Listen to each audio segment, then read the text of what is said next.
Hey guys, welcome to the show. I hope you're having a great day. I have an awesome guest. We got Bambi Lynn on the show today. We're gonna have a fun time, and I did this last week, and it was fun, so I'm gonna do it again. Bambi, is there any word that's just in your head today that you're just like, man, I'm thinking about this word? Anything? Let's see, a word. I would say redeemed. Redeemed. All right. We'll see what I can do with that. So, can you hear that? I can hear that. I wish I didn't look like those people, but yeah, I can hear it. Okay. Okay. Let's see. All right. Now, I could talk about a different day inside, but now we got to talk about redeemed or mine. Only if I couldn't really try to find. Now you want to break cause testify. Now we got to look back now at B, because one day I was looking lazy. Only if I couldn't take it down. Waiting for the light because the wait weren't now. What am I doing if I can never really pursue? Now we got to wait for my people because my avenue better when I thought. One for the time. Did I really have to even beat a rhyme? Out of control, out of my mind. Trying also. Did you know why? Do you know why? Do I know why? Do I really got to even make it down fly? Now I just redeem some coupons. Only if I can't break down for the one.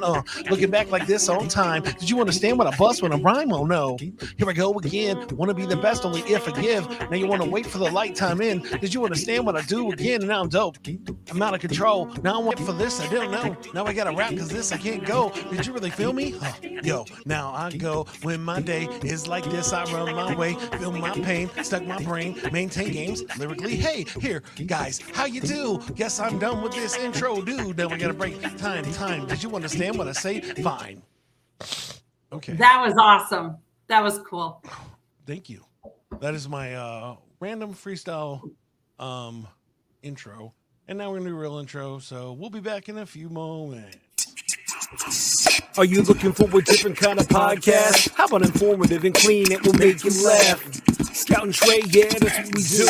We got a little funny thing, keeping it true. Hey, we take your topics and all your ideas and bring in a guest and we answer them there. Then we make a freestyle rap and do it for you. Yeah, that's what we do. Yeah, that's what we do. Yep, flows for you, flows for you. This is what we do now. This is what we do. Say it flows for you, flows for you. This is what we do now. This is what we do. Say it flows for you, flows for you. This is what we do now. This is what we do. Say it flows for you, flows for you.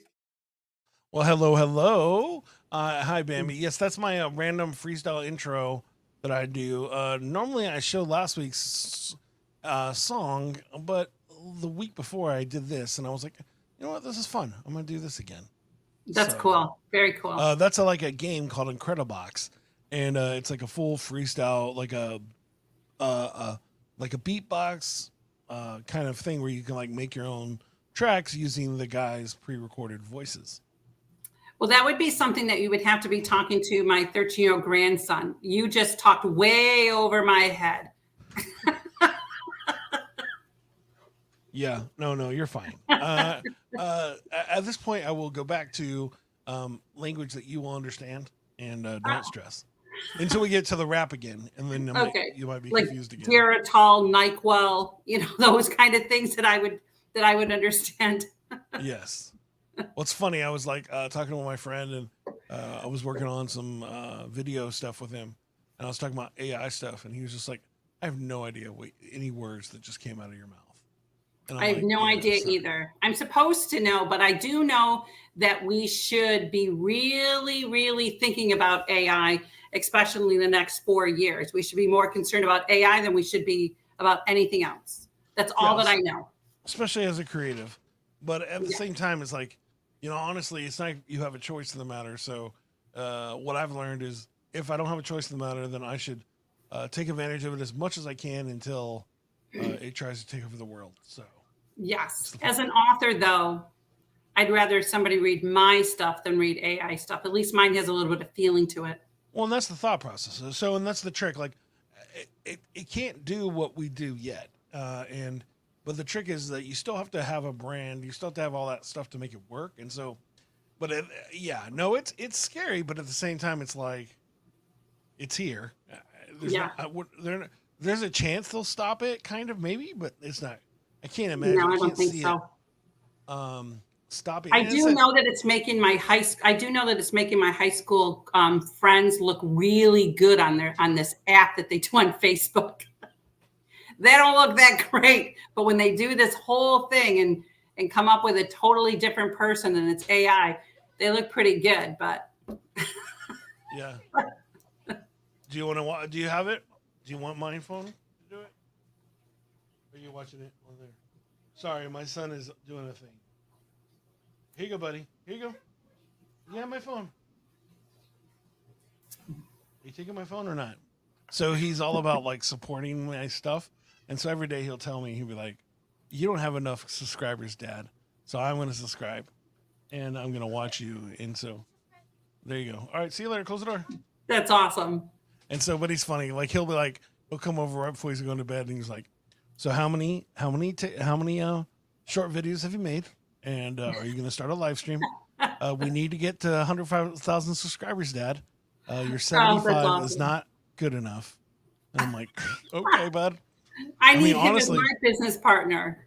Yeah, no, honestly, he's easily more encouraged, more excited about doing stuff with my podcast than I am. That's awesome. And so it's cool, but now it's like, I'll find myself going, no, but I can't right now. I can't do this. And then I'm like, in the long run, I'm like, oh no, I have the opportunity to work with him. It was like another example was like when I found out my wife liked baseball.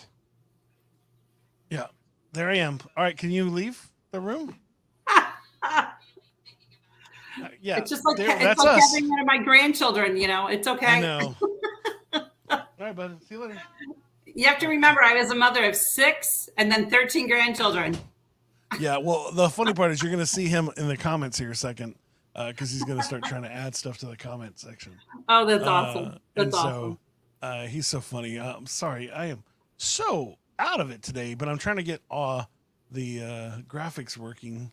But yeah, no, it's so crazy how it works, how things are going. So, but it's what it is. The only thing I don't want to happen, and you probably agree with me on this, the one thing I don't like about where our society's going is that they're trying to get rid of movie theaters. And I don't know how if I can live in a world where there isn't a movie theater. I just don't know if I can. I don't know if I'm okay with that. There's something about going somewhere. Some of it, we just want to get out of our houses, and you're creating everything for us to stay within our houses. There's something about going, someplace to be able to have an activity. I don't want all the activities within my house. Yeah. Well, especially when you have 6 kids. Like, imagine if this was all like this when they were in their prime ages. You'd have been going crazy. I would have, and I did homeschool my kids. Oh. So for 27 years, I homeschooled. But it was the best opportunity. It really was. I got to build. Awesome. I got to lay the foundations down for their lives. They got to learn. The thing is that they got to learn all avenues instead of just one avenue. They got to be able to broaden out their own minds to make their own decisions. My kids were debaters. I made them debate. I made them, to be able to take opportunities and take things to be able to stand up for what they believed in and have their own set of, their own mind instead of the mind of everybody else. So that was a kind of cool experience. Yeah, I laugh at that because I'm like, yeah. Like my son goes to school, and so there's no way. I mean, I understand the idea that everybody gets trained the same way, but there's no way they're going to be able to do that to my kid. Dude's crazy. Well, you have to remember, homie. I homeschooled when nobody else was, when people could come to my door and knock at my door and ask me if I was schooling my kids. I was homeschooling. Wow, because at that time they're like, hey, what are you neglecting your children? Wow, and we couldn't go outside until after 2:00, because people, were wondering what were we doing with our kids at home. And then, I think too, I'm glad that I homeschooled and I'm glad that I had the opportunity and I'm glad that I was a pioneer of homeschooling. But it also did affect my kids because we were so type A about it. So everywhere we went, my kids had to perform to prove to everybody that we were educating. So wherever they went, I'd go, oh, girls, go ahead and tell all your states and capitals, how awesome you are. Right. So that's the only thing is that it did create such a fear in a way to make sure that we were doing a good job in raising our children because everybody around us was saying we weren't Christians and non-Christians. Wow. That's so great. It was a really, but I wouldn't change it for the world. All 6 of my kids are very successful, and my grandchildren are amazing. That's awesome. Yeah, no, I always tell this. I never thought that my mom would be around to see my kids, like to be a grandma, because long story short, they gave her two months to live twice, or a month to live twice. And now she's still alive at this age, and grandma's everybody's favorite person. So it's like, it always brings me to tears to think about like the idea that she got through all that and that she's still here. I mean, not sure how much longer, but at the same time, it's pretty cool. Yeah, absolutely. It's a pretty sweet thing. And there's a different impact that we have as grandparents, in our children's lives. We impact them totally different than parents do. And I'm glad that it's a second chance to be able to take the time that, I couldn't take. When the older generation would tell me with 6 kids, I was 30 years under 30 with 6 children. Wow. I had 3 children in diapers at one time, and then we caught salmonella. So try getting rid of salmonella with 3 children in diapers. People are saying you need to take the time to, sit and take.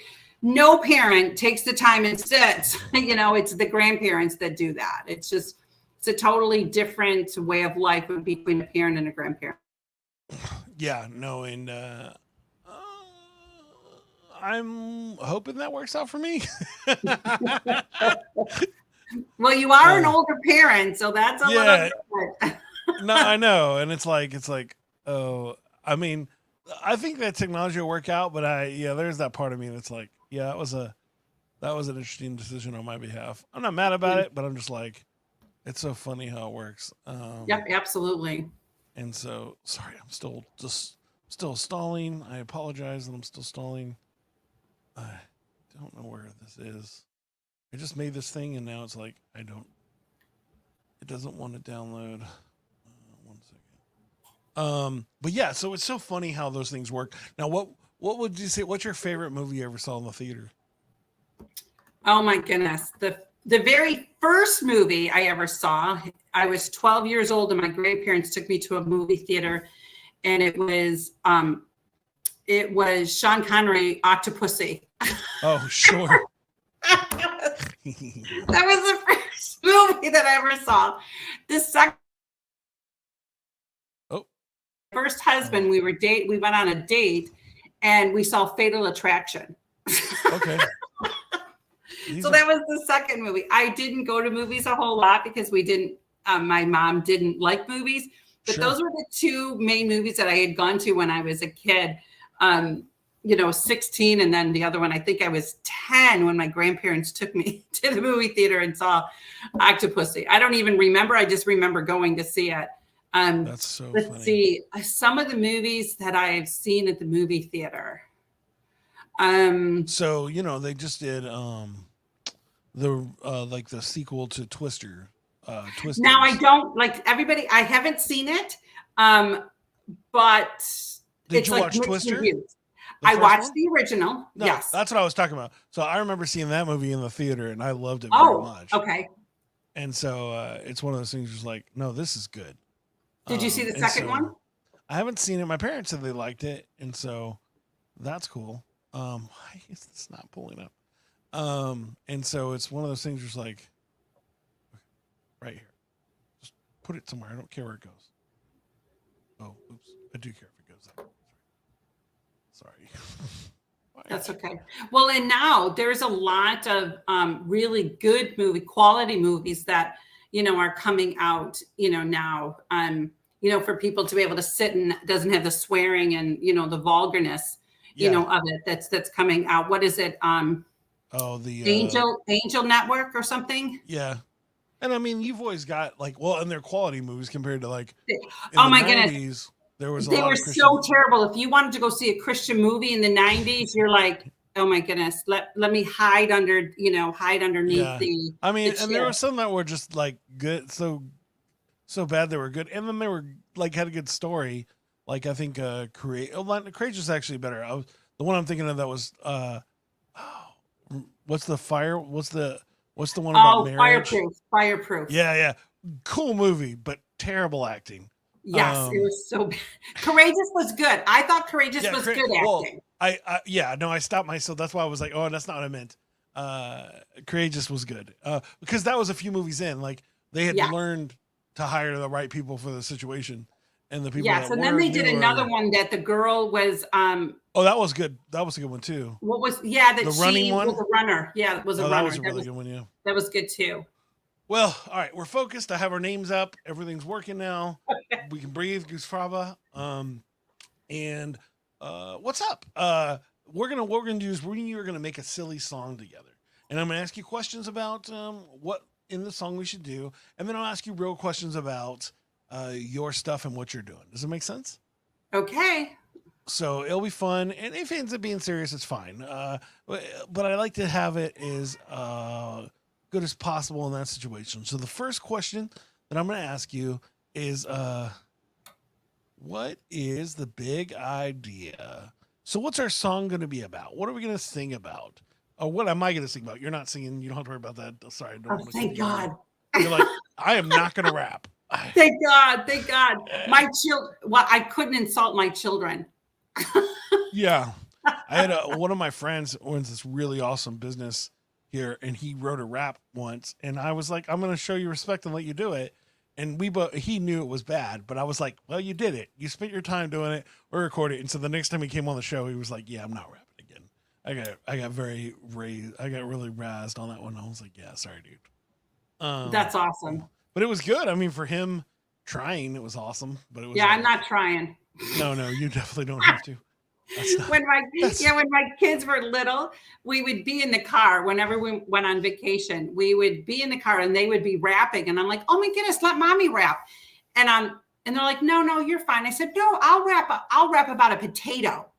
And so yeah, I made up this stupid, and they're like, "Mom, can you please stop? Mom, can you please stop?" Here's the honest truth. I get paid to rap for people. And in my car, if I try to rap, my kids do the same thing. Like, no, Dad, you're terrible. And I'm like, you understand that I get paid money to like do this? They're like, no, you're not very good. I'm like, thanks. That's funny. That's so funny. it's one of those things. So, all right. So, any ideas? Any ideas for a song that you like to do? We can do. Let's do a song about being a nana. Like a grandma? Yeah. I'm sorry. My grandchildren call me Nana. Yeah, yeah. Well, I was just making sure it wasn't a song about being a banana. I've never dressed up as a banana, but I have dressed up as a dinosaur, the Grinch, and somebody from Star Wars. I think my nana, she made like I don't have a lot of great memories of her. I mean, I don't have many memories of her at all. But she did make these awesome angel food biscuits. Ooh, Where like, they were like biscuits and they had wings. that's awesome.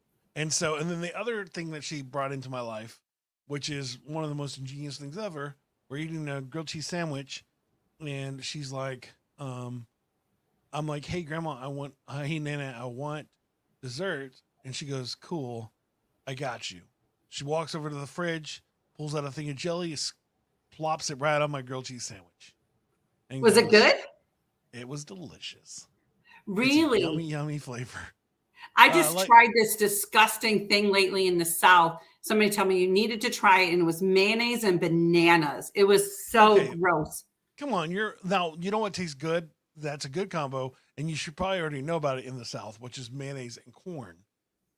Mayonnaise and corn? Oh, yes. Yes, it's called elote. Like street corn? Yeah. Okay, that's gross too. Yeah, what you put on street corn is a mayonnaise. They put mayonnaise on street corn. You didn't know that? No. Yeah, it's delicious.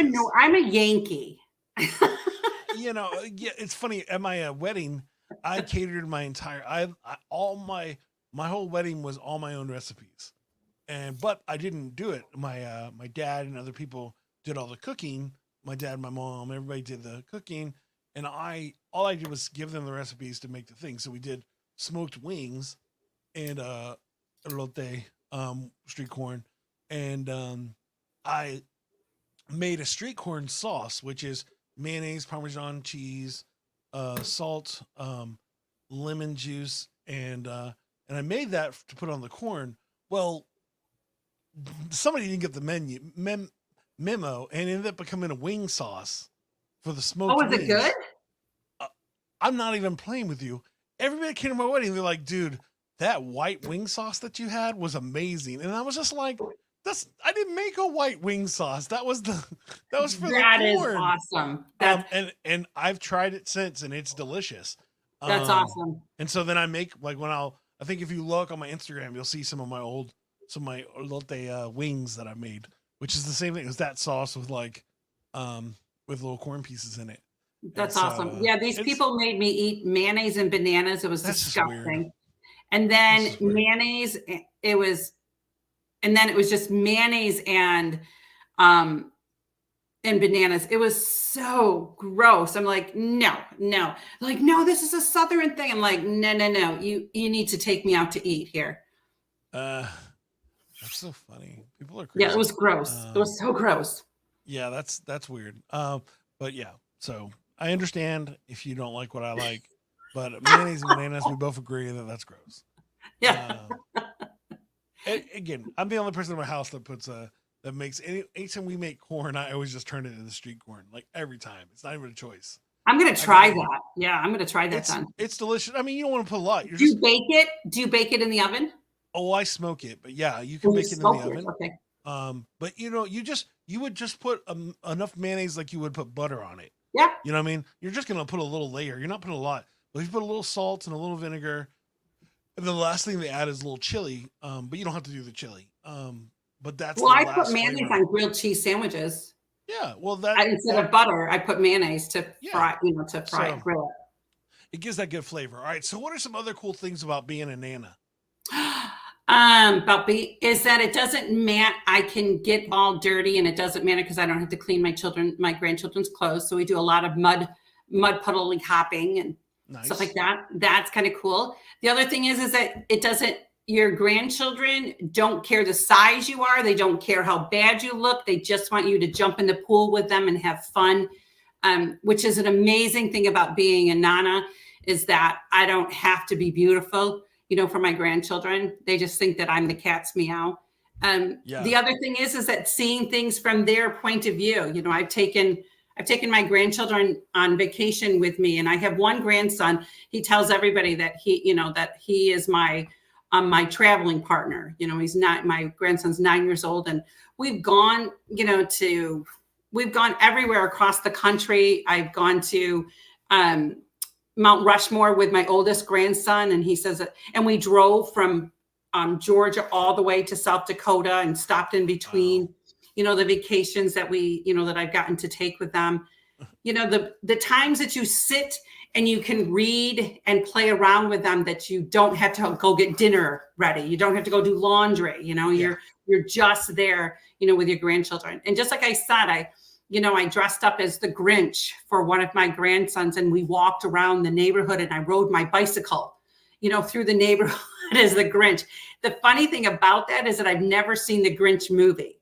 Oh, nice. So I've never known what the Grinch is supposed to act like. So, and I would knock on people's doors on the Ring doorbell, and the neighborhood would go, "Hey, there's a Grinch walking." One time my grandson, the son of my grandchildren, they were having a dinosaur party. So, what else am I supposed to do? I dressed up as that, that helium balloon, helium hot, dinosaur, and walked down the street and knocked on their door, and they're funny. Like, "Who is this?" So that was, things that we can do, rolling around in the mud, the baking. You don't have to worry about where the flour's headed. You can have those kind of flour wars and things with your grandchildren. It's just such a different atmosphere, and you get to be a kid again. And, I live now by the 5-second rule. Mel Robbins wrote this book called The 5-Second Rule. And if you allow your brain to go to 6 seconds, you immediately are fearful of something. But if you go to only to 5 seconds, you immediately say yes to everything. and the life that you get to live because you said yes. And Yeah. as a Nana, I never say no. Yeah. And I never say no to experiences. I never say no, to adventures. Life is an adventure to me. So we never say no, to anything. So that's the best part of being a Nana.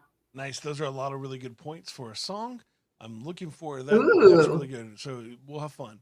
Now, the same idea. Like the big idea is that thing that inspires you. So what got you into writing? What you just started doing this. Like what how did you decide, hey, you know what? It's time for me to write some books. My seventh grade teacher, when I was a kid, my seventh grade teacher told me that I would be an author and that I had a gift and that someday I would represent our school in being an author. It took me 25, 30 years to finally write because I had some healing to do. Yeah. That's pretty much what it was. I had some healing to do. I had some forgiveness to walk through because I didn't want to have a book that people looked at and go, whoa, she's mean. Oh my goodness, she's like bitter. I wanted people to be able to go through my book and be able to know and feel the story and feel after they close the book to my story that they would be able to write their own story because there was no hatred. There was no callousness, to it. It was just my raw account of what I had gone through as a child and how God transformed a little girl and he put all the broken pieces back together and he mended me back. So that was the reason why I finally wrote, is because I wanted other people to begin to write their stories, because we live in a society today that people are telling their trauma. Years ago, the secrets were secrets and they stayed within the home. You never told them. We now live in a society that people are wanting to heal and they're wanting to be set free. So that's why I chose to start writing, is to be able to be brave enough so somebody else can be brave. That's awesome. And I think that's important, especially like as I say, I think creative people never stop being creative, no matter what your age are. And so it's like, but you can decide to stop being creative. But like if you just fill your mind up and your time up with things that aren't creative moments. I said I started this podcast for the sake that I was just like, I love having kids. I love that thing, but I need something to remind me that I used to do stuff. And it worked out. Absolutely. It ended up getting jobs, other stuff because of it. But in the long run, it's like reminding myself that I'm good at a thing and just doing it. You know what I'm saying? So it's like that's important. And so that's cool that you found it and you're able to tell your story. And I just had my friend Rodney Caldwell, and he's on his volume 3 of his books, which is talking about growing up in St. Louis and how that hurt him and all the stuff like that. And it's like, and how he was bullied and how it destroyed his self-esteem. And so, Yeah. but it's like, it's interesting because it took him a while, like just as you, to like come at it with a positive touch instead of it just being terribleness, Exactly. And And people can read through the lines with that. When I wrote my story and it became published, and then, I had it and they delivered it to me. I sat in my bed and I read it. I took 6 hours to sit and read my book, and I closed the book and I realized I didn't know that woman anymore, because that woman had been transformed. That woman had become something different than what the world said she was going to become. And so when I read it, all I wanted to do was hug her. And so in that process, it's made me want to hug every woman that is brave enough to tell their story, because our stories don't have to stay in the same chapter. The chapters move on. yeah, I think I mentioned this last week, but or something like that. So if you listen to the podcast, you're like, oh no. But was it a few like last year? I got to edit this podcast talking about Latina professors, and Ooh. they interviewed this one of my friend who's a doctor. She interviewed all these Latina professors, which is a very small percentage. It's like 3% of professors in colleges are Latinas, and all these women all had like the same kind of story. Like people just said they couldn't do it. They said they wouldn't be able to do the thing. They wouldn't be able to teach this thing. And it's like some of these ladies have things from Harvard or teachers at Harvard. It's like, yeah, you were wrong. And it's so crazy how people can have their own. And I say that to say it's so crazy how people can try to put something on you, and like you talk about this with your name. People can put on like you're this thing, and it's like I am not this thing. As you said earlier, I don't write erotica. Like it's not a thing. Exactly. Just because I have that name doesn't mean that I do what you think I do. Right. And it's funny when you say about my name, because just a short thing, the world says one thing about what my name means. God always has a different view of what your name means. So when I finally decided to look up my name and to find out what my name really meant, I lived what the world said my name was, because they gave me an identity. But then when I finally realized who I was and how God did name me, and my name means holy child. So here's the complete opposite from pole dancer to, nightclub dancer to holy child. Yeah. And so when you really begin to know who you are, I think that everybody needs to start in their lives learning who they are, learning what their name is, learning what the identity is of their name, because that transforms you once you begin to. When I found out that my name meant holy child, it brought my shoulders back and put my head up higher. And I walked more with confidence, and I didn't walk what the world told me that I was. I walked who God told me I was. So that was an amazing thing. And I recommend everybody looking up their name and finding out what their name truly means. That's amazing. Now, how many books now are you in? I have two published books, and I have one that's being edited now. And how did you, after you finished the first book, did you get to interact with people that actually were affected by the book? And oh my how did goodness. that affect you? Yes. And, and I'm a first-time author, so I published it myself. I published it through self-publishing through Amazon. And so you become a needle in a haystack, because there's so many people now that are publishing, books, but a lot of them aren't editing them.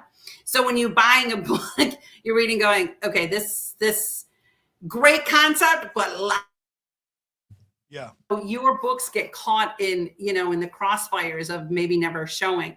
So for my book, The Journey of Josephine, for it to have sold in a year, I've sold like 600 copies, of my book. So that's pretty good for an unknown author, and then I've, my second book, The Treasures of My Heart, it came out on St. Patrick's Day, the 5-year anniversary of the death of one of my grandchildren. Came out then, and I've sold 100 copies. That's awesome. So that's pretty good. Yeah, no, and it's funny because I'll help you in this situation. It's like when I started doing music, which was like in 2005, I think. My first group CD, we actually bought 1,000 copies of that thing, and I still to this day think that somebody has at least 100 of those or 200 of those in their closet somewhere. Because it's like you think that you're going to sell so many, and it still did its thing, right? Like we're now on album like 3, and I released 2 albums too, so things worked out. But it's funny, it's like when you first start, you're like, oh, it's going to be 1 million, but you don't realize that when you sell 700 copies, right? That's 700 people. Well, in most situations, probably like 600 people that you don't know, which is cool. Yes. But it's like those are people that are being affected, and yeah, as you said, you're like this, like a little pin in a needle stack, a needle in a haystack. In a haystack, but in general, it's like you still have an opportunity. It's like I was on a tour with a friend, and we did this thing where we go to juvenile correction centers, and he'd freestyle and he'd rap, and like we went to this one, and the whole place, like probably 2,000 guys, like lost their mind, and it was awesome. Yeah. And the next day, we went to another one, and he freestyled, and nobody cared. And I was like, "Does that hurt your feelings? That it's not as hype as it was last time?" And he goes, "You have to change the way you're thinking. Yes. I'm not about the 2,000 people screaming my name. I'm about that one person that I made a change to. And you need to change your mindset if you want to be successful, or if you want to be happy with being successful." Absolutely. Because if you're so, and it's such a different. It hurt, but it was like, yeah, no. And it is such a different thing, because I thought the same thing. I thought, oh my goodness, I'm going to buy 100 copies of my book, and they're going to be gone in days. Never understanding that marketing and promoting is the toughest job of writing a book. And my book, I want my book to sell, absolutely. But the purpose of them was to get me into the doors of the juvenile delinquents, of the domestic violence halfway houses, of the women that were in prison and now they're coming out and they're in halfway houses. That was the purpose of my book, was to give me a platform. And I thought, did my first book. Then I did my second book. I did I have a website. You think, you talk about people that are saying they have so many subscribers. And I'm like, oh my goodness, I've had a website for 6 months and I only have 220 subscribers. What am I doing wrong? You spend all this time. Now I'm doing podcast interviews with people and I'm a pretty good interview. I'm a pretty good person to interview. But you would think that would create, it's like you're always, sometimes you can get defeated and you're laying, what am I doing wrong? This podcaster said I'm a great interviewer. It's up to his thing. Or, I talked about things that were really interesting. Why isn't anybody subscribing? Why isn't anybody buying my book? But then you have to realize this is a process. This isn't, you're running a marathon, not a sprint. And I've been at this knowing that God has given me a vision 25 years and I have been waiting. And now this past year, it's actually gone somewhere. It just hasn't leaped and bound like I thought it was going to. Sure. So marketing and promoting sucks. Oh yeah, it's not awesome. I said, I've had to run my own record label throughout the years and do stuff like that. And it's my least favorite thing to do. But at the same time, it's the only way you're gonna be able to sell the stuff that you have, unless you give it for free and you get lucky and get to put it on a big spot. I did that with one of my albums where it's I released it and they had an insane amount of downloads. But did I see any of that? No. Did I see millions of people coming and talk to me? No. But am I happy with it? Yeah. It's one of those things just it's going to work out. It's work out. And then I always think about people, I think about Julia Childs, right? Julia Childs nobody even knew she existed until she was 60 years old. Yes. You know what I mean? And she was famous until she died. It was she just did her thing. And it's as a person in his 40s, I was there are times where I want to give up on dreams. And I feel especially as a dad, I imagine as a grandma, you want to always so that you can pursue dreams because you want your children, your grandchildren to know that you're not going to stop and they shouldn't ever stop. And there are definitely times that suck and things happen. And Martha Stewart was 50 when she started. That's she was crazy. I'm 55 years old. So I think that there is my hope. whole life has been Martha Stewart, which is crazy to me. I feel like she's always been famous. Yes, the whole I just time. saw an interview with her and she started at 50 years old. So you're okay, there's hope, for me. And I think too, the older you get, the more you become. The older you get, the riper you are. The older you get, the more polished you are. So I don't think it's by accident that I'm 55 years old and running this race now and seeing, doors being opened. I needed to go through the muck. I needed to go through, the pit. I needed to go through the mud puddles. I needed to go through all that and realize and use that as a platform into who I am today. Well, and it would also have been extremely difficult to do it with 6 kids. If you were trying to promote the show, book, write the book, would you even have time could you even have wrote anything down during that time? No, because I have 2, and I'm I don't know how to get anything done. I didn't have time. And because it's important to me to have time with them. That's the problem. I could see how somebody can get stuff done if they just ignore their children. But it's I ain't gonna happen. I grew up with no dad. Without my dad in my life. Yeah. And it's I always want to be that dude. I want my kids to know that I'm around and that I'm here. Yes. But that takes work. And you're forming material. That's the whole thing. Yeah. You're forming material. I jumped out of an airplane at 49 years old. Before I turned 50, I went on a skydiving and I did it. The guy asked me, fell down to the ground. He goes, "Hey, do you want to do this again?" I'm like, "Hell no." And that's what life is. Last time I'll ever do this. Yeah. I won't do that again. And it's like me dressing up in a Grinch. I had no idea what I was doing. So I was faking it till I make it. That's kind of like parenthood. You got to fake it sometimes in order to make it. You got to jump out of the plane sometime in order to be able to say I can do it. That's parenthood. There was a trip that I took one time with my kids. We went on a covered wagon ride and it rained and there was mud and manure and everything inside of this thing. And we had to get to the field where the Amish were feeding us. And I was like, what are we going to do here? And I'm like, kids, take your shoes and socks off. We're walking through the shit, and that's kind of like what life is about. You got to walk through the stuff in order to get to, where you're going to go. And I think, God was just forming stories, for me to laugh at. I had to have embarrassing moments. I go to a homeschooling convention, and a woman that I knew and I hadn't seen her in a while, I walked over and I'm rubbing that lady's belly like, oh my goodness, you're having a baby again. That's so exciting. And I'm rubbing like you would think. And she goes, Bambi, I'm not pregnant. I'm just fat. How in the world do you take your hands off of a belly that you've been rubbing? That's where we're different, Bambi. I would just keep doing it and tickle, and I would live that life. I would just be like, oh, this is even better. It has nothing to have to worry about hooting. But you know what? That's what life is about. Yep.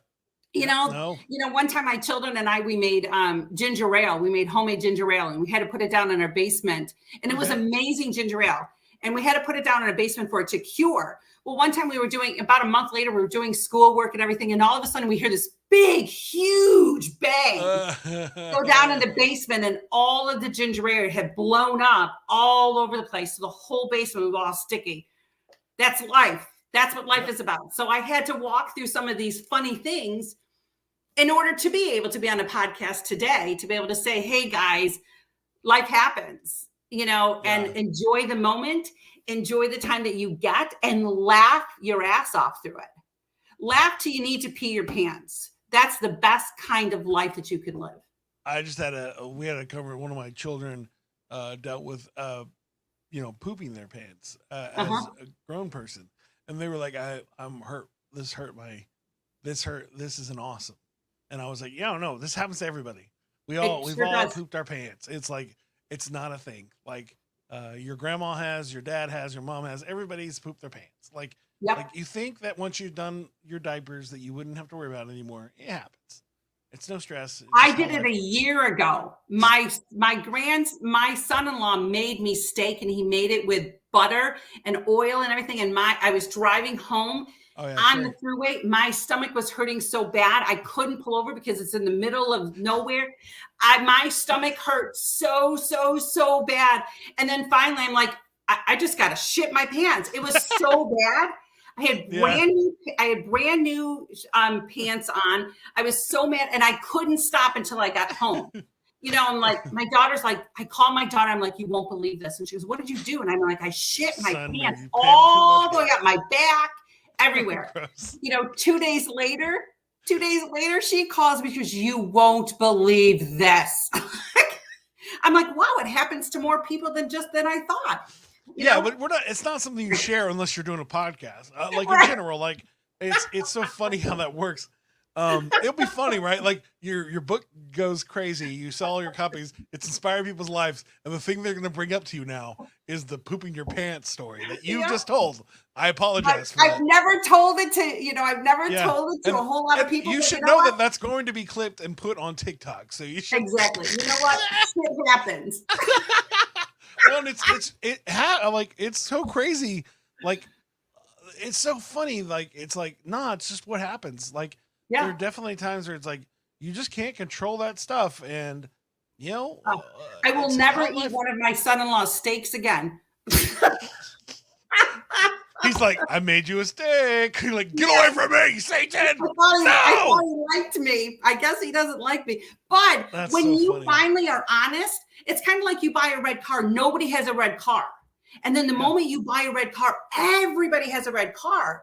So the moment you tell stories, you find out that other people that's happened to also. It's just that we're so afraid to be vulnerable. We're so afraid to be made fun of, or we're so afraid to, have everybody know our deep, dark secrets.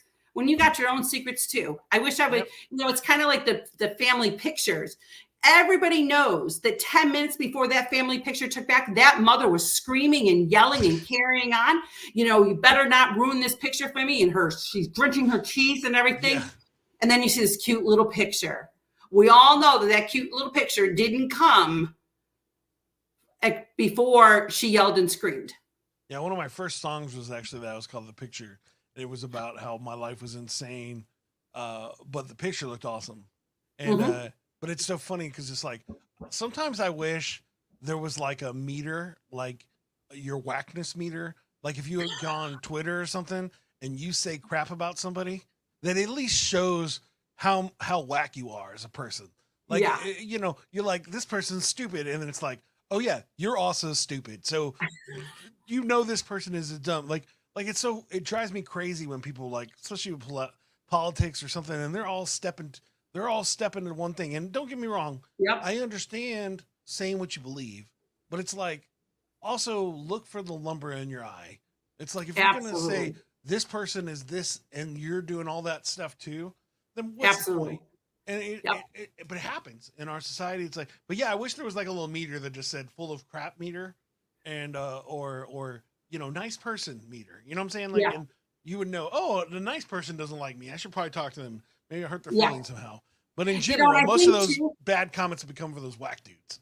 And in the last 17 years, just like I told you before we started, you know, last 17 years, I've been in people's homes every single day of my life.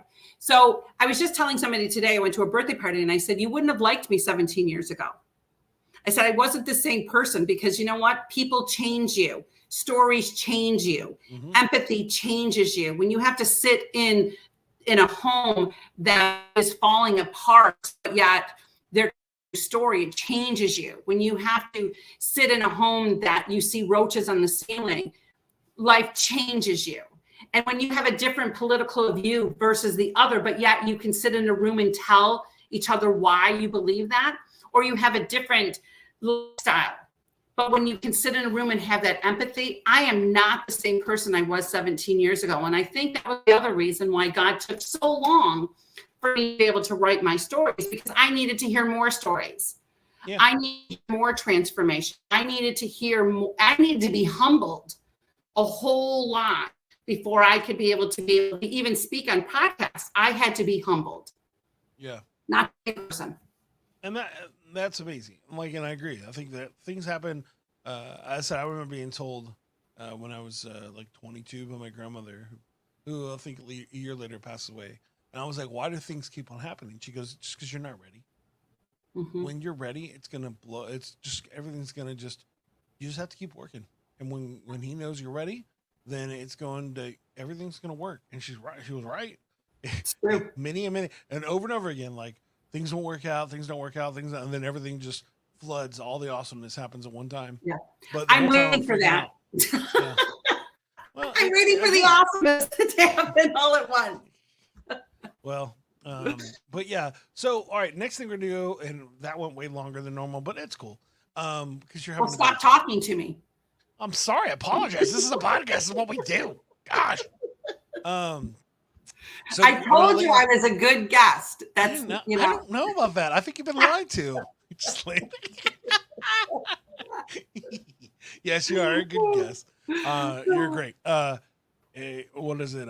Yeah, I would have you on as a guest co-host. Me and you would have a fun time. I think we'd have fun. Yeah. And so I could definitely. But we would want to know their dirty secrets. Yeah, well, I want to know. The first thing decided to turn my podcast into a dirt podcast. No, the first thing we would ask is, have you ever shit your pants? You know what? Out of all the people, like normally I have to cut down the number of curses somebody says. And I've never had to stop the Christian author from saying the word S, the shit word. Oh, now you made me curse. So what's happening? Yeah. No, I'm just playing. Poopy. No, because you have to, because you know what? It's not, I don't necessarily like that word, but that word fits. Yeah, no, it's totally fine. You can't say, oh, did you poop? It doesn't. Well, to my 3-year-old, I'm like, did you poopy in the toilet? Yeah. Yeah. I don't want my 3-year-old going, Danny, guess what? I just saw. And I'm like, no, 3-year-old, don't say that. Gosh. But you can't say that to a 50-year-old male. Did you poop? You know what? I don't know if that's true. Like when you get to like the 65 to 75-year-olds, when you're like taking care of there is that. Did you go poop? Yeah. And they're like, yeah, I pooped. It's like, yeah. But yeah, does it? But normally, they don't even say anything. It's just like, did you do the thing? Yeah, I did the thing. Yeah, I see it's in your pot. Let me take care of that real quick. And just Oh, pretend my like that didn't happen. Like word. I'm not changing that person's diaper, and they're 75, and they're like super respected to me. Like that's Yep. always weird. Like working like family members or the things like that. And this person like you love, and it's like, nah, I have to wipe your butt. This is just not. Yeah, It's not I working. know. Or even when My I'm like, poor daughter. My daughter didn't know my dad hasn't been in my life, and my daughter is an RN, and she did not know my. oh She wow, hasn't been in my dad's life or anything. And then my half sister brought my dad into the hospital. She didn't know, and all of a sudden, my daughter's in the room putting a catheter into yep. with my dad, and my half sister goes, "Hi, Ashley. I'm so glad that you're a nurse." And Ashley's like, "What are you? Who do I know you?" And she goes, "Yeah, I'm April." And she goes, "Oh my goodness." My daughter calls me. My dad's passed away now, so it's okay to Sure. tell the story. But she calls me. She goes, "I was putting a freaking catheter in your dad."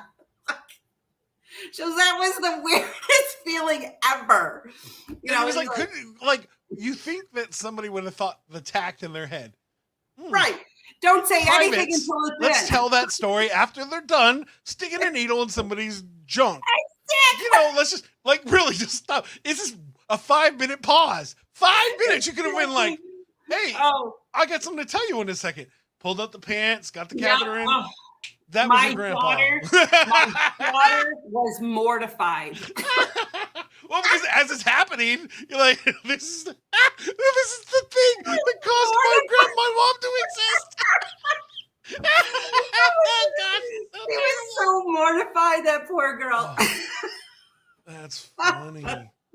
That's Yeah. funny. But yeah, so we're gonna have to do this quickly because we're way past time. It's fine. It's not gonna have any kind of It's not like you have a life, right? That's the one thing people tell me about the they're like, why do you keep doing this? I'm like, well, the truth is it's the one day of the week where I get like 2 hours where I don't have to deal with the kids. Yes. And so this feeling, it's like just so nice, just a few hours where I just don't have to. And I love worrying about my kids. I love all that stuff, but it's nice just to do it. So it's like, I honestly would probably just do the show without a guest just because it's that 2 hours. They're like, what are you doing? What are you doing? I'm just reviewing this soda for 2 hours. Why? Because I just need to not see my children. Awesome. I love them, but to have guests that it flows, it's like the cat's meow. Yeah, it's nice. It feels right. But the truth is, I'd still do it by myself if I had to. But you know what? Just try to make a 55-year-old lady feel okay. Go, oh wow, that was a pretty good interview. You know what? You're supposed to go along with the flow. I feel like you're setting yourself for failure. This is a comedy podcast. I'm gonna go for the low hanging fruit here. So you suck. You're terrible. This is the worst interview I've ever done. You know, Trump would have probably been a better interview. Oh, yeah. Yeah. Somebody asked me that, like, would you have him on? I'm like, sure. If he wanted to be on my podcast, I'm not sure how it would go, but I would have fun. Yeah, I'm going to vote for him, but I don't want to listen to him. Yeah, I had a friend on. He just released a new record, and his single was literally like Trump 2024. I was like, wow, I didn't realize that was a full campaign song. He was like, yeah, just how I felt about it. I was like, well, there you go, do your thing, dude. Like that's some loyalty to a situation where you release an album and you're like, this song is only gonna work for like 3 months. Yep, exactly. Oh my word, so that's funny. But anyways, all right. So what we're gonna do is I have some songs. I'm gonna give you 3 options, and you're gonna pick one that you like, and we're gonna use that for the rap. So I'm just gonna. Do you want me to tell you some names, or do you want me just to? I wouldn't know any names if you told me. You're not gonna. No. He named his beats, and so they have names, and so it could encourage you to pick one. Okay. Compared to me just playing them. I don't know. Okay. Do you feel like you would better be swayed by names or just by me playing the music? I don't know any names. No. You'll see. So one of the names of the beat is called Boogie Root. About boogers? No, it's okay. We're just gonna play music. Here. Okay. You know what, Bambi? You're killing me right now. All right, here you go. Here's your first Killing option. me, Smalls. Killing me, Smalls. All right.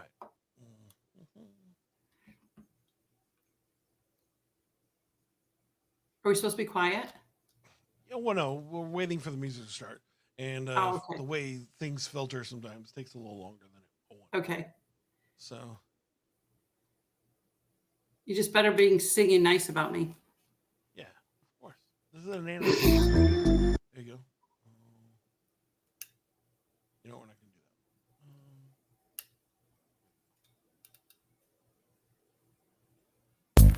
that.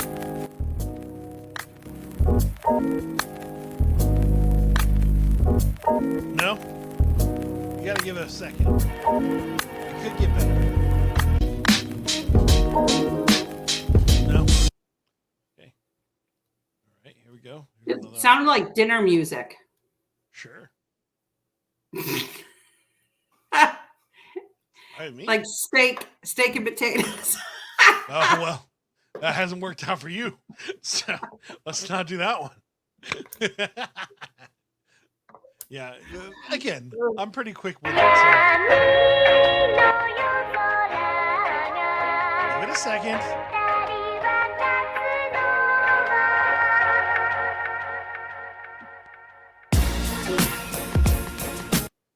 What's up, buddy? What's wrong with it? Did you like your dad's interview? Oh, he's playing games. He doesn't care. He watched it for like 10 seconds, then moved on. That's what it is. All right, how about this one? This could be cool. I don't think I've heard this one.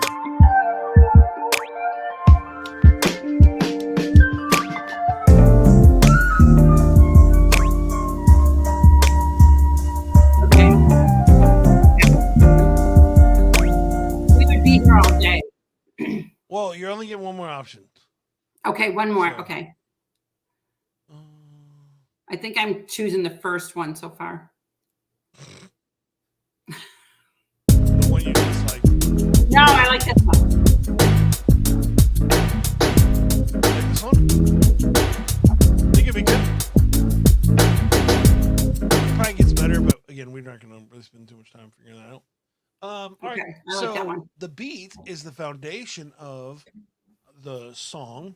So, very quickly, what's like the foundation of your writing? Like, what? I guess yeah. Like what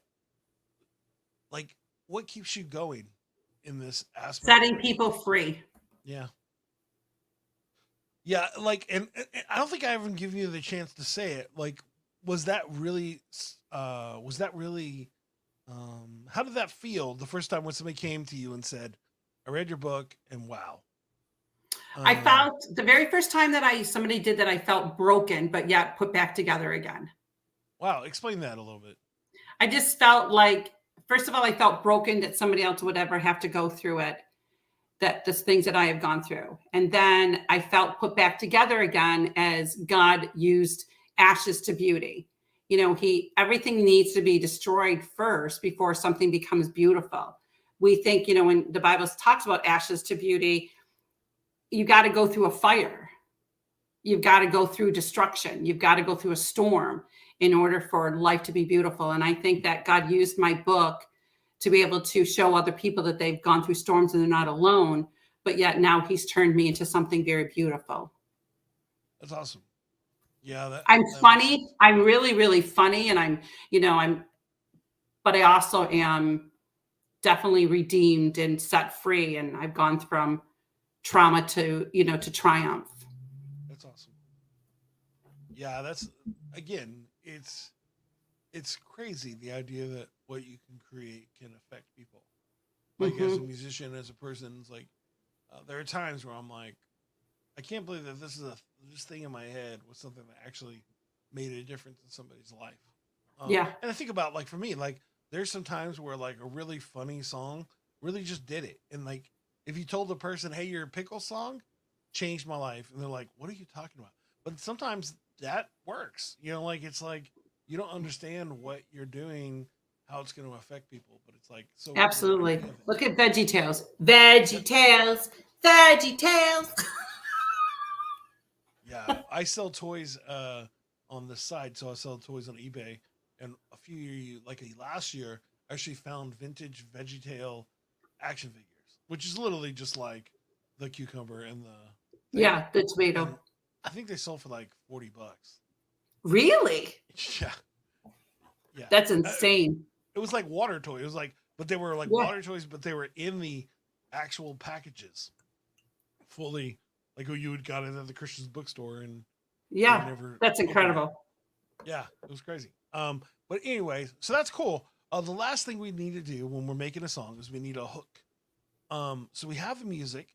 What kind of hook do you think would be a cool Nana hook for a song? We're gonna play the music again, and then we're gonna kind of just figure out what a nice hook. So we're gonna move to. So like Nana's here all the time. She got your back. She got your finest. Nana's here all the time. She's gonna make you smile. She's gonna wipe your butt. I don't change I grandchildren's know. diapers. I was being silly. We've been And my talking name about is booties. Nana. I'm sorry, Nana. I Nana. apologize. Don't yell at me. I'm trying to be a professional podcaster right now. You're not making it easy. I don't know what a hook is. So All that's right, what I don't know. The chorus of a song, like Thunder Rolls. Oh That's a yeah. chorus. Or The thunder rolls. now I'm just totally like guessing what kind of music let's do at this point. And so yeah, and the Thunder Rolls, or those kind of any song that has And the a chorus. lightning strikes. Lightning strikes, yes. Or peanut butter jelly time. You don't know that one, but a chorus, a hook is the chorus. So it's the thing. So what would be the chorus for our Nana song? Sorry, a Nana is what I know. Okay, it's hard. Yeah, I know. I became a Nana because I became a Nana at 40, and I wasn't going to be a grandmother at 40. Yeah, I understand. So that was part of it. What do my kids call grandma? Is it grandma? Oh, it's Grandpa. Pop is the dad. Pop-pops, yeah. Yeah. All right. Okay, well, what's your idea? Like, I don't know. So we got some funny things that happen. Nana has the candy. Nana has the money. Nana takes me everywhere. It's so funny. Or I'm a Nana, Nana, Nana, Nana, Nana. Well, why can't you do like Nana's full of characters? From the Grinch to Dinosaur, whatever. Like sure. I said, you never know who Nana might be. She could be a Grinch, she could be a dino, you'll see. You never know what Nana will do. She might jump out a plane or look at you. Something like that. Yeah, something like that. Yeah. All right. Yeah. Well, and I said I'll probably make up something different when I go through it, but you can definitely what's going to happen is I'm going to play this music and make up the song on the spot. So it might go well, it might not go well. I can't make any promises. I'm pretty good at this, so it's probably going to be good, but I can't. It should be fine. All I know, I was a good interview, so you better give me a good song. Oh, sure. Don't yell at me. Oh, man, I feel like you're a little confident on your interview skills. You're like, I'm a good interview. You know what? I'm a good interview. You should just know that. That's like walking into a job. There's the hook. Yeah, it's like walking into a job and you go, hey, by the way, you should know I'm a good interview. This is gonna go well for me. Job interview, and they're like, oh, thanks for that information. So why do you want this job again? Yeah. And they obviously you interview for a lot of jobs, so you're not very good at interviews if you still are looking for a job. I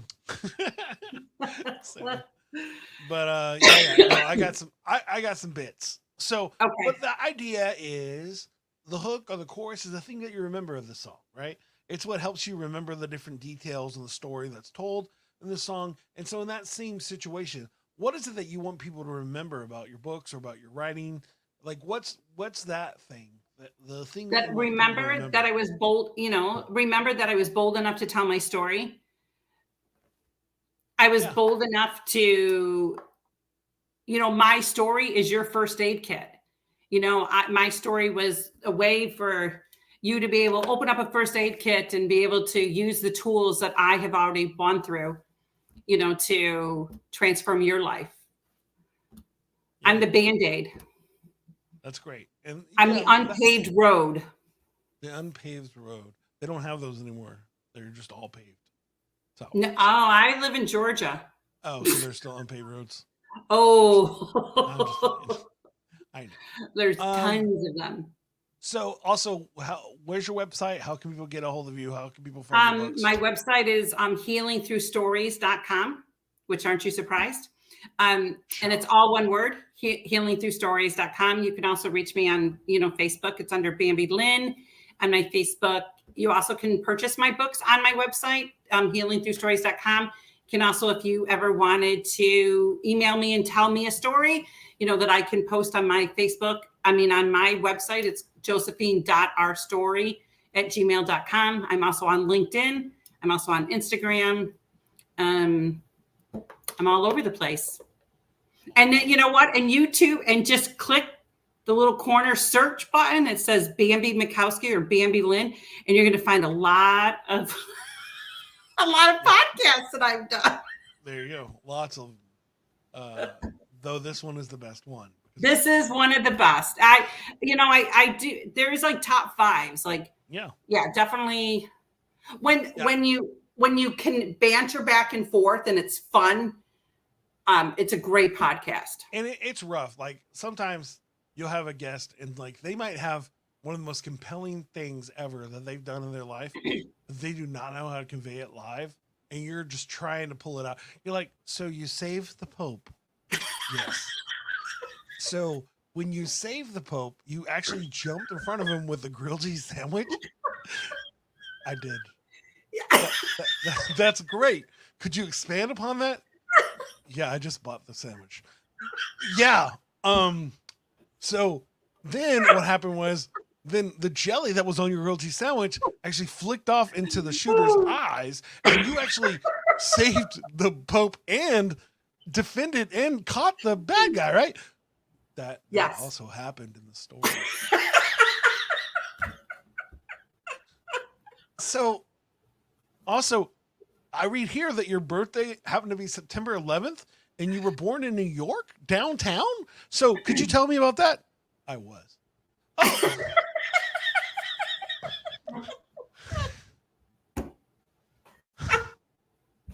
Cool. Well, everybody should check out his book. It's really great. Talking about all the amazing things that he's done in his life. This was awesome. Let me do a rap now.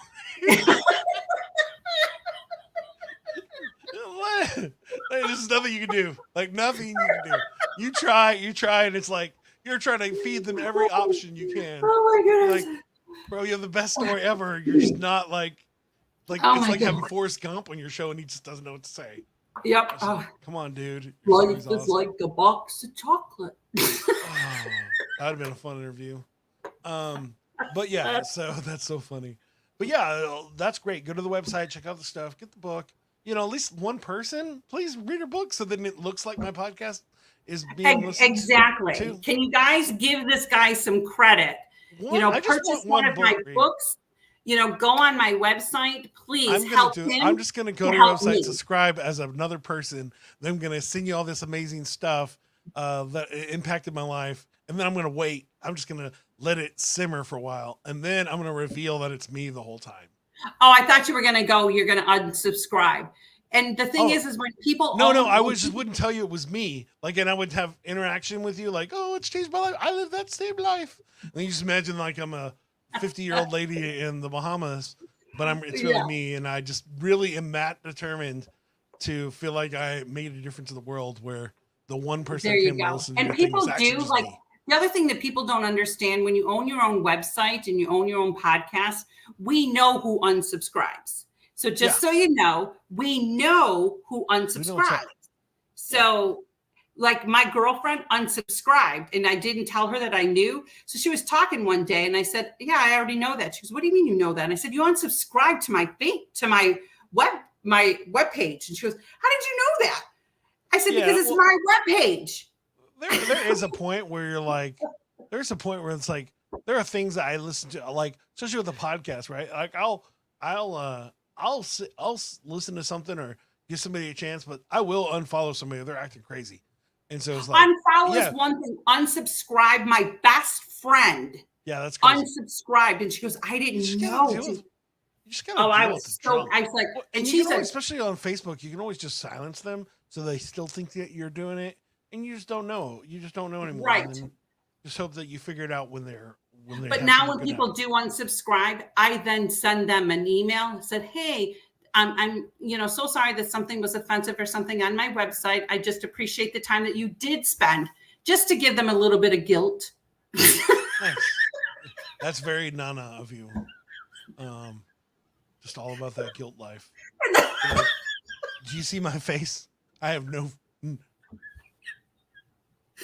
You just send them an email, I guess. And is there anything I could have done better?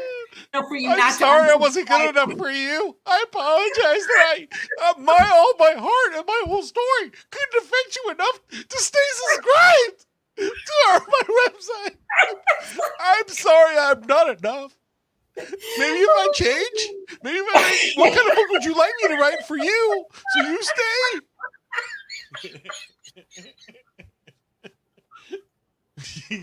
I think that process would work, but you would be writing a lot of extra books. You would end up with some pole dancing books. Oh my goodness, that was funny. But anyways, all right. So we got the foundation, we got the beat, we got the song.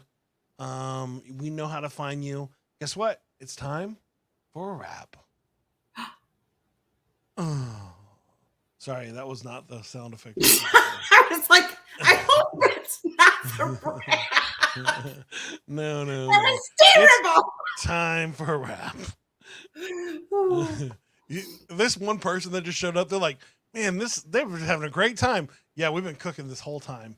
Stay here. Don't go back. Just trust us. It's been funny and informative. Exactly. And we have no fans on, so I'm dying over here. Yeah, me too. I'm with you. All right, so here we go. Now, can you hear that music? Check levels.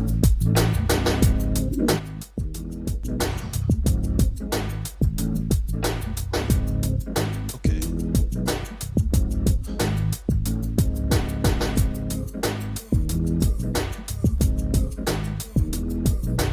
Now, there's all the time when you talk about it all together. What you're thinking and you're feeling like whatever. But you know one thing, that your nana's coming over. You're gonna have fun because you're running like the soldier. She got sodas in her hand. She's giving them the man with so many toys you could never get a plan. It's like birthdays every day. Hey, and Nana's here, Nana's here, Nana's here today. Nana's here, no matter what. Nana's here, we're gonna have a great time. What? Nana's here, who will she be? Nana, yeah, she's so crazy. Now it's all the same when I think about it. I couldn't even try, I run about it. I said, Nana's here, everybody excited they go. But sometimes I think what I know. So when Nana comes over, I know that I'll get all the sugary snacks that I ever forget. That my mom won't let me have and I could see. But Nana got some chocolate bar in her shirt like he. Only if I couldn't break it and it feels at the time. Then she's dressing up as the Grinch, I'm wondering why. She don't even know the Grinch is mean. Why is she hugging people? I don't understand it, she's crazy, she's only evil and she never go. But sometimes I wonder, yo, did she know she jumped out of that airplane? I was like, yo, I'm afraid of heights. I don't know how that inspires me. Sometimes I'm waiting, but Nana she never see. And yeah, she's pooping her pants. Yeah, she's pooping her pants. And everybody's looking back, wondering what it lasts. Only if I could relax, saying the same. Seeing Nana's almost every single day, but I know that it's all the same. Then I look back and then I run away. Then I gotta say one thing too. Then I wonder what I cannot do. I said, Nana's here. What can I say? I said, Nana's here. Who's she gonna be today? Nana's here. What am I gonna eat? I said, Nana's here. What do I do? I feed. Nana's here. Are we gonna have fun? Yes, Nana's here. Are we gonna do the sun? Yes, we are. Oh, Nana's here. What are we gonna do when Nana's here? It's crazy when you think about it. Time. Only if I couldn't define the rhymes, wonder why.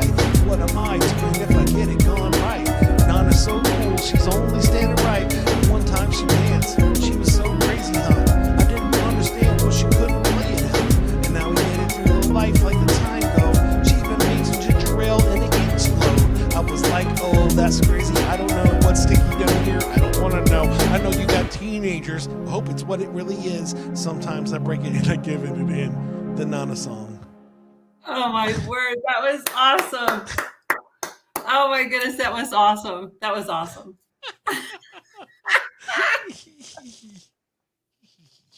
That I was forget how awesome. long these beats are, so sometimes I'll like, want to go deeper, I want to go longer, and then I realize it's about to end. I should really finish this song. Oh, that was awesome. Well, I gave you enough information that you could have had two. You could have had two going at the same time. Oh, I was ready for a second verse. I was ready for another verse, but the music ended, and it's only a 3 minutes long beat. So, I'm a like a 9-minute person. Yeah, well, nobody listens to songs that long anymore.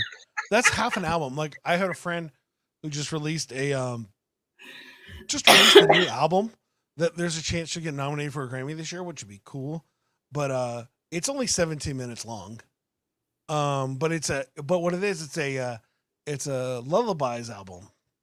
Oh, okay. And so it's like a bunch of lullabies. So there's a lot of songs, but they're lullabies. So what are you gonna do? You can't like make a 6-minute lullaby. You're gonna fall asleep singing a 6-minute lullaby. That's not how it works. So, but I laugh at it. It's like, no, that's how it works. So it was funny because awesome. I'm working on a music video and it's like a lullaby. So I'm like, can't do it at late at night or I'm gonna fall asleep. Yeah. Like, this is good. Oh, that was awesome. That was awesome. This was an awesome interview. I appreciate it. I appreciate the laughter, and I'm glad. Oh, did you see my hat? Did you notice this? I can't see that. It says bananas. Oh, banana. So it's the Savannah Bananas, which if you haven't seen the Savannah Bananas, they're actually they were like a single A baseball team that turned it into like a TikTok thing, and but they were in Savannah, Georgia. Now they tour, and every place that they go sells out. But it's like I have heard that. Yeah. Yeah. So it's like a fun show. Like as a grandma, that's your move. Take them to That's a good thing Bananas. To do. Okay. I usually take my kids canoeing down with a whole bunch of alligators. That's not cool. That sounds amazing. Remind me never to let my kids visit you. Exactly. Well, I mean, you live in Georgia. It's literally your neighbor is a crocodile. It's like, hey, what's up, Bob? Please don't eat me today. It could be. Absolutely. This was so much fun. I'm so glad that I reached out because I didn't know how it was going to go. Sometimes I'm reaching out just, going, okay, I'll do another one, not knowing what I'm getting myself into, but this was pretty amazing. Yours is funny because like a lot of times I try to choose somebody that has like something that would work for music or things like that. Just something that would interest me. And yours, like, honestly, it had nothing to do with like what you do or what you book. I was just like, yeah, if a 55-year-old lady thinks that this would be fun, she wins. She can be on it. Like, you could have been talking about colonoscopies for all I care. But it's just because you were so hyped. But I was like, yeah, no. I hope that I just thought it was cool. I've done that before where I've said yes and then realized that was a terrible decision. Yeah. And because I don't want to just be, because even though I am a born again Christian, I don't want to always be on podcasts that only reach that audience. I think that that's a disservice, to your faith. You don't know where that audience. You don't know where your audience is going to come from. It's said, I now have done this one show like in Austin, like this festival that is like 100,000 people. Right. And now I'm booked as an artist there. And I've done it for like 5 years. And it's crazy because I never thought I've always wanted to be an artist there. I just never knew it was going to be me doing it for kids. Like I always assumed I was just going to be the guy on the stage, but it worked out. It still wasn't exactly what I thought it was going to be, but it was like, I actually get to say that I'm this thing. You know what I mean? It's that's awesome. And I'm still in the background. I mean, I just, like one of the fun parts is like the first year I went, got my hair cut by Eminem's barber. That's cool. Yeah. So and it was funny because I did a freestyle rap for him. I was like, hey, you want me to freestyle? And it was like, yeah. And I was about to start and he goes, oh, by the way, I'm going to send this to Eminem. And I was like, oh, I'm not going to rap now because no, I didn't sign up for that. That's not what I signed. I was just trying to entertain a random dude at a thing. I wasn't trying to. send Eminem a freestyle rap. That's not what I want to do. So That's awesome. That's awesome. But Yeah, anyways, I thank mean, you so much for spending your time. Absolutely, this is great. And hey, don't forget to look up the rap. The rap. Yes, I will check it out. I'm shocked REP. I don't shocked I don't know ever heard of it because I know lots of people in did stuff. So. When you probably will once you see. Yeah, Like, it's just probably send me an somebody email. that Go, I oh my gosh, I know. listened to him. That's cool. But anyways, thank you so much for spending your time. Thank you guys for listening and watching the show. If you're listening to the podcast and you're like, these guys were having fun, I wouldn't mind have been a part of that. Well, you can because we do this live every Monday at 8 p.m. CST. And you can join us on Twitch, you can join us on YouTube, and you can join us on Facebook. And if there's somewhere else you want us to join us, let me know. I'll put it on there because I really want people to interact. I mean, imagine if you could have asked her about the pooping story.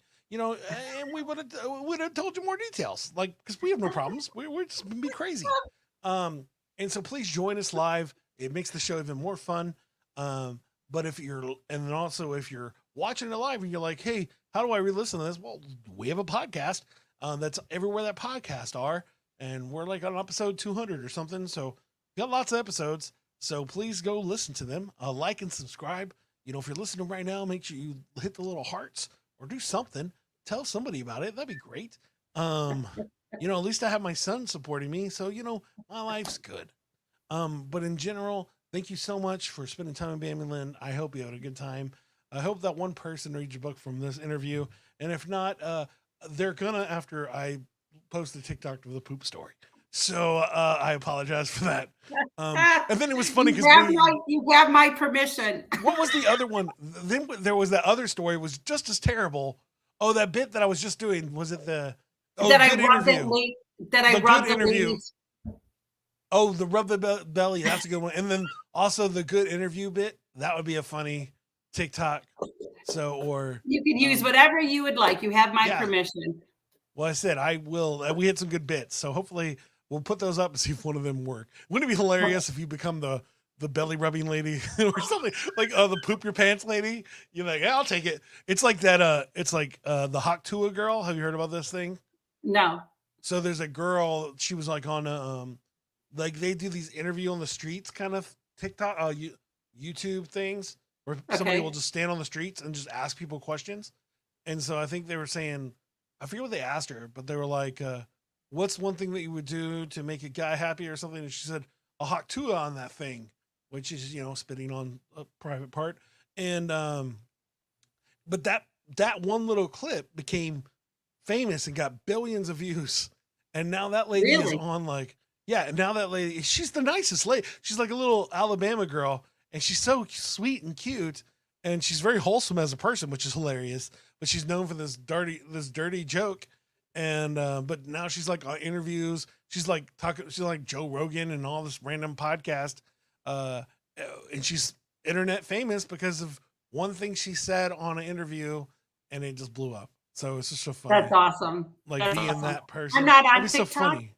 But that What? would be awesome. I said, I'm not on TikTok. Well, as I said, if you know, you'll know. Like when you start walking around and people are like, hey, did you poop your pants today? And you're like, oh my gosh, that dude really, it worked. I should go look it up. And then it's like a million views and I'm just going, oh my goodness. That's I've interviewed hundreds of people and this is the story that works. This is dumb. And then awesome. The funniest part is then everybody just knows you and they don't even care. Like, and that dude actually was complaining because he was like, you know what? This is my show. And now everybody loves her and they don't love me. And I'm like, bro, all you did was ask her a question. Like, why are you bitter about this? Like, if somebody in my show blew up and nobody even cared about my show and all they did was clip that one little part and then that one little part became everything, that's fine with me. You have to be a grown up. We're going to get famous somehow, you know. Yeah. If I can get famous out of that, but it gets me to go and to be able to speak to women and to transform their lives, and they're going to use the poop story to do that. You know what? Yeah. God used an ass. Yep, I know. I understand. Yep, that's a good story too. So that's perfect. And I actually talk to you more about that in a little bit, in a second. Perfect. So we're gonna end the show. Bambi, stay online. Don't leave after I do the outro. Okay. Because I want to talk to you for a second. Say bye. And thank you so much, everybody else. Make sure if you're looking for a new website, go to nomadweb.design. they made our website at flowsforyou, the number 4, the letter U.com. You can go there. You can send me information. You can say, hey, I want to be on the show. Let me know. I'm always willing to take people out, even though I am booked out until the end of September. But hey, the end of October, actually. And so, hey, but I'll make space for you. If I have to go a second day, let's do it. But make sure you go over there, flowsforyou.com. Check us out everywhere we are. I'm going to try to do more short videos, so we'll see if you see some of that stuff. And I think that's all. And my son's going to make me do a Fortnite live stream, so if I do that, I'll let y'all know too. That's random just because he wants me to get 100,000 followers.